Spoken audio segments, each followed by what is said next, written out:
you guys are open to ask any questions you need, if you want to. Does anyone have any questions? Don't be afraid. I'm very open to opening. You won't hurt me, it's okay. Some back there. Yeah? If you could just say the question kind of loud, and I'm going to repeat it in the microphone.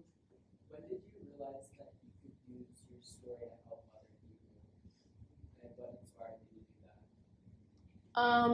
Do you want to repeat it so I'll quick one here? So the question was, when did Kiersten use her story to inspire other people? I first shared my story, I would say, a few months after my injury, and I put it out there just so when I went back for the first half a day of school, I wasn't in there much, so people kind of knew what happened because I wasn't up to answering questions. And once I did that, I kind of realized that it gave me a little bit of a platform to share something that people were not familiar with.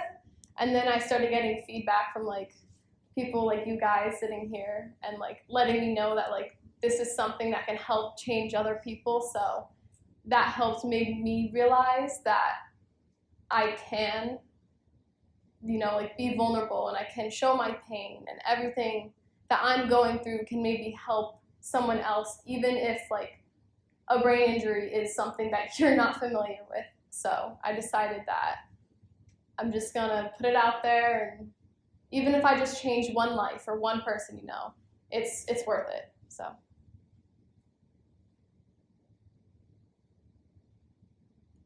Anyone else?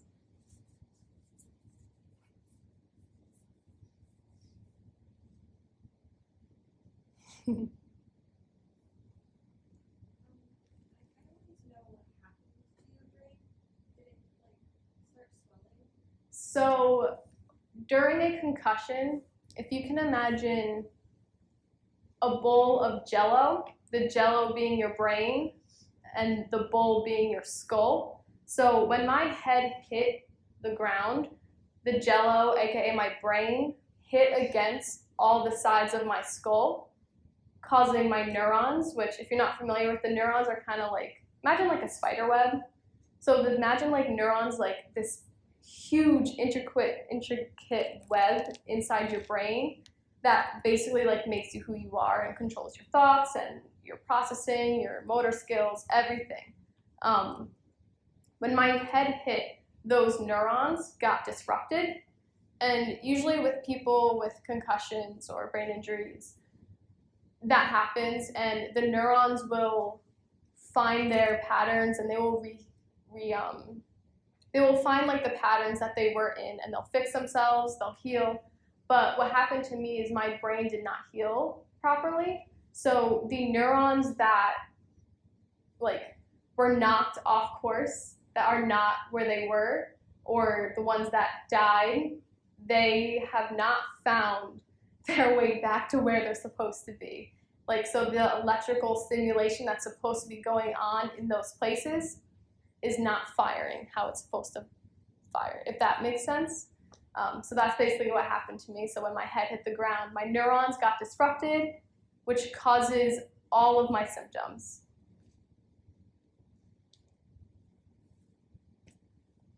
Is there ever a chance that they'll go back to the pattern that they were in, it'll fix itself? Mm-hmm. So yes, I think they used to believe that the brain couldn't heal, and they would say okay, you have a brain injury, you have a concussion, that's it, good luck. But now there are a lot more studies, a lot more research on the brain and the neurons themselves that show that they can heal. It's something called neuroplasticity, which means the neurons can change themselves and they can make new pathways. So yes, there is a hope. The way it's done, they say it's time that no brain injury or concussion is the same. And if you're confused by concussion, brain injury, a concussion is a brain injury, but not all brain injuries are concussions. So just to clarify, but so the way I can heal my brain is through repeated patterns. So therapy. So let's just say, for example, the issues with my eyes. There are specific exercises that I did, I'm not doing right now because I was getting worse, but there are specific exercises that I did with my eyes that triggered those neurons in that spot that controlled my eyes to fire, even though like it made me very symptomatic. But just the act of me using those neurons, trying to fire them, helps build the pathway, or that's what they hope. But everyone's different, so.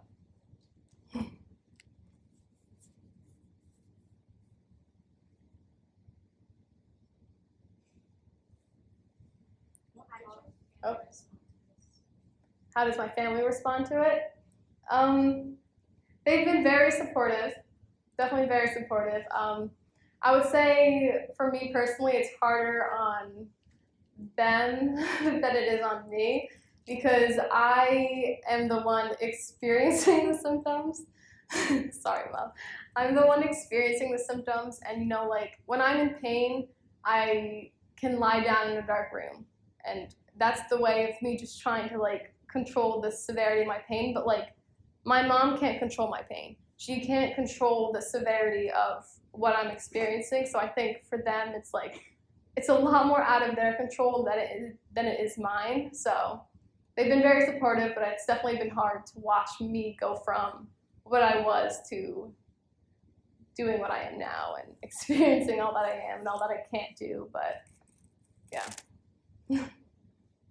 What caused like the severe hydration that made you pass out? So I actually had like a little bit of diarrhea the day before my race.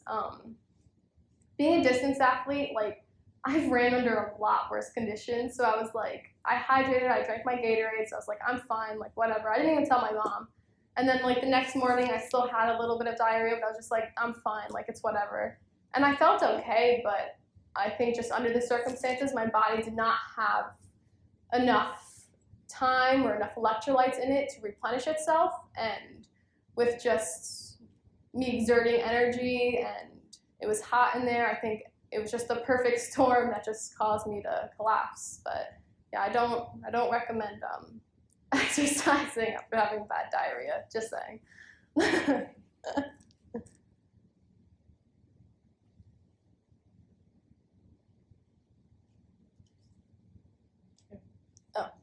is the next step you want to take in terms of a path to recovery or just continuing what's there?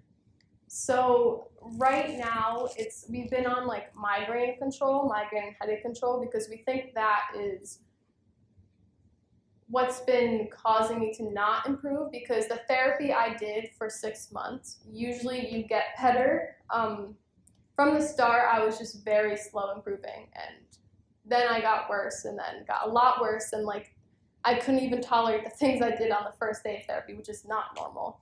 So we thought it was like maybe my inner ear, we thought maybe it was my neck, we thought a lot of different things. We still don't know exactly what, because like there's no test to tell me like what exactly is wrong, so it's kind of just like in the air about things. But right now we're doing just migraine control with the medications and trying to focus on dysautonomia, which is dysregulation of the autonomic nervous system, which the ANS controls things that you don't think about. So your breathing, blood circulation, heart rate, blood pressure, things like that. And for me, that system for me is all out of whack. And my blood pressure goes too low, my blood doesn't circulate, my heart rate goes too high, or things like that. So focusing on that, there's no cure to it. There's medication that can help raise my blood pressure, which I'm on, and I'm also trying to ride the stationary bike, which is hopefully to help build my endurance some. So I started at 3 minutes, I'm now at 10 minutes, so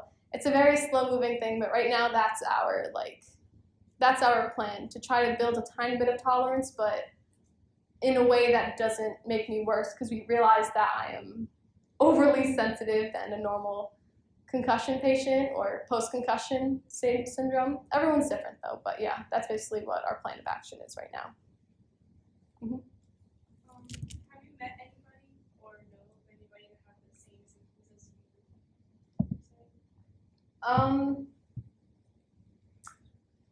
when I was in therapy, there was one other person there was another person in there that I met who had like post-concussion syndrome type symptoms, but we were pretty different. This person could drive and do some things, like I can't drive. So like everyone's different, but I think we still had like baseline, still same symptoms, like the headache, the dizziness, the nausea. But I think over like on Instagram, like over my social media, I've connected with people with brain injuries just from sharing my story and them sharing their story.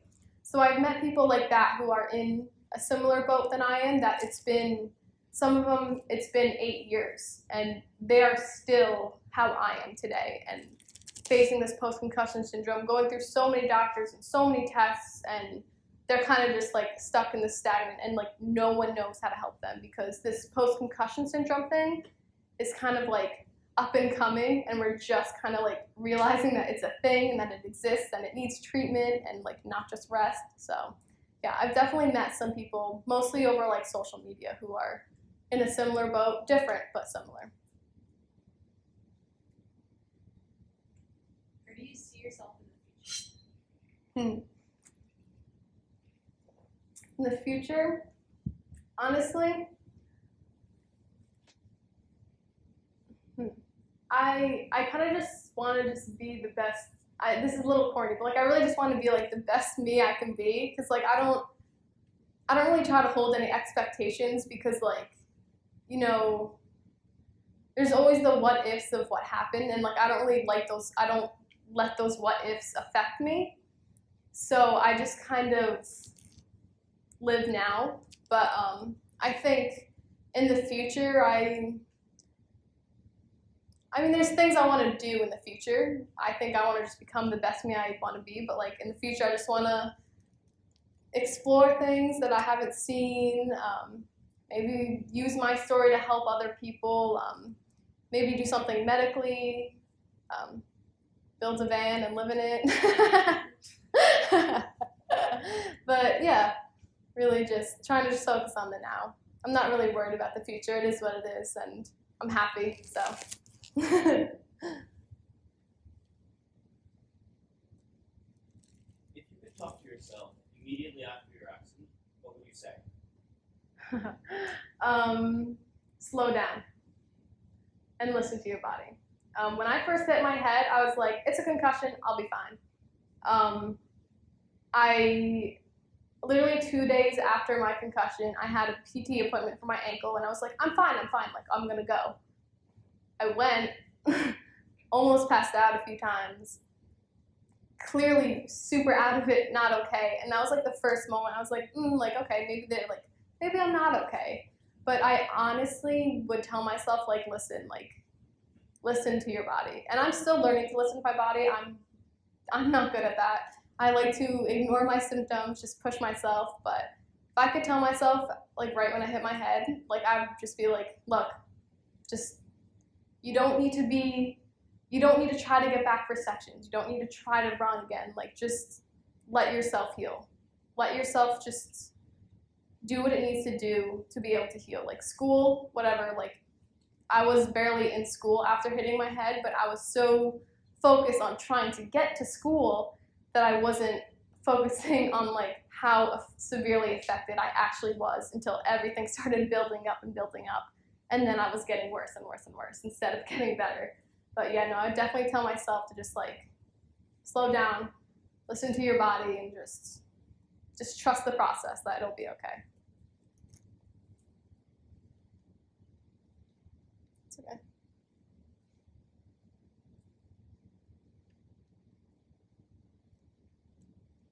Are you feeling any pain right now?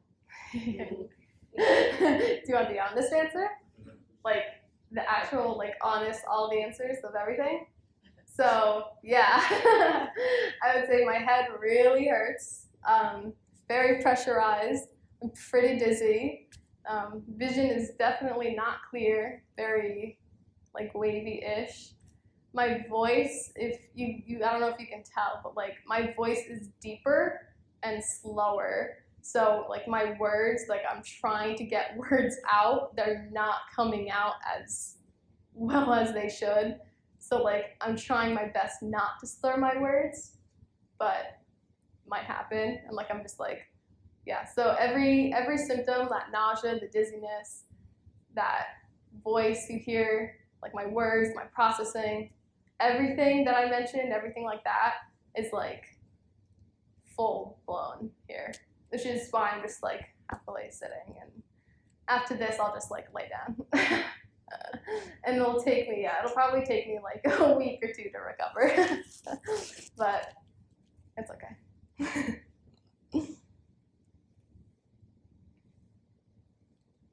Which symptoms do you like experience the most? Everything is constant. I would say the problems with my eyes never go away. I can never focus on anything. So imagine like, do you know like that feeling when you're first waking up and like your vision's like kind of blurry and like you can't like focus on one thing? That's like my vision all the time. And if I try to focus on something, my brain physically cannot actually focus on something, maybe for like a split second, but when I do, I get like this extreme wave of dizziness where I feel like I'm gonna pass out. But the most symptoms are like obviously the dizziness, like I said, and with standing, being upright. Like whenever I sit up, like I'm dizzier. And my headache is constant. Neck pain's constant. So I think those are like the biggest ones, and the migraines that put me down and out for at least like 2 times a week or so.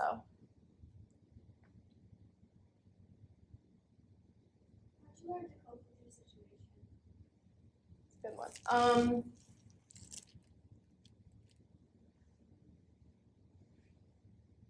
In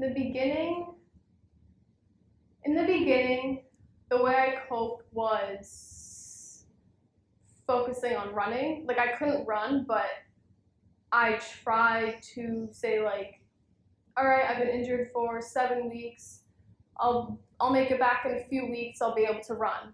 Oh, I'll be able to run next month. Oh, maybe I'll be able to run next month. So I kept telling that to myself in the beginning.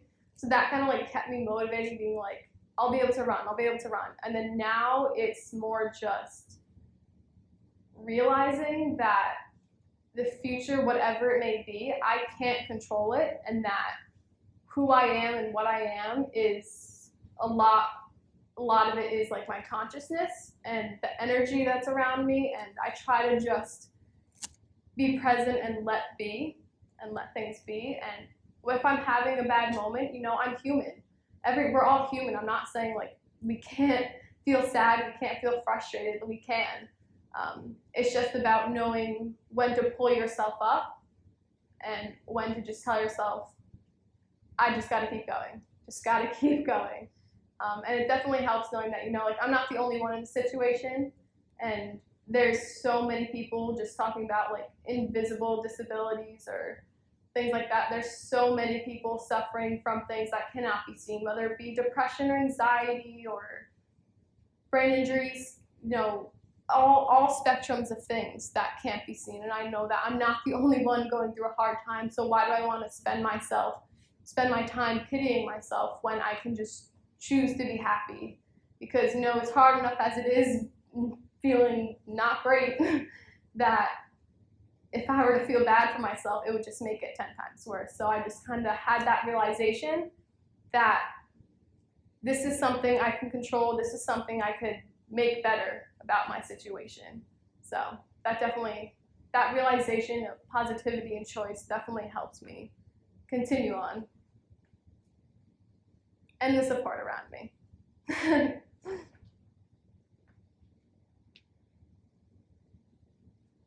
So in the video, I believe you mentioned that your eyes swelled. Why is that? I don't think I said my eyes swell.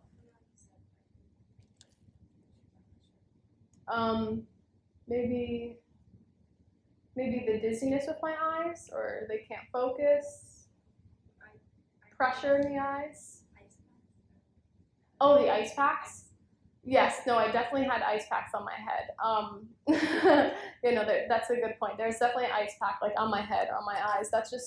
I use that to help with the pain. So I'm definitely have an ice pack with me today, and I'll probably put that like on my neck or on my eyes. And So usually the ice packs are just on like the targeted pain areas.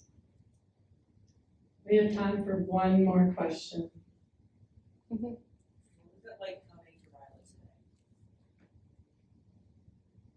Home. It was like home. Because I know I'm surrounded by everyone who loves me and there's people in the audience who knew me, who I was before I hit my head, and who I am now. So I think that coming today was just kind of like, don't cry. Oh, you're gonna make me cry.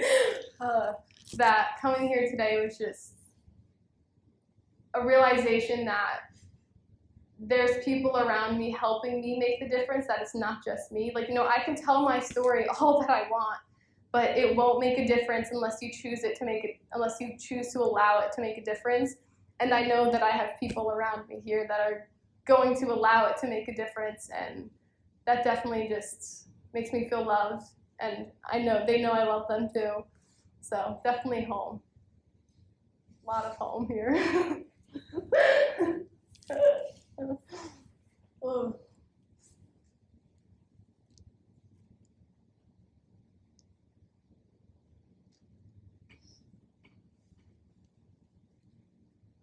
You good? All right. Thank you, guys.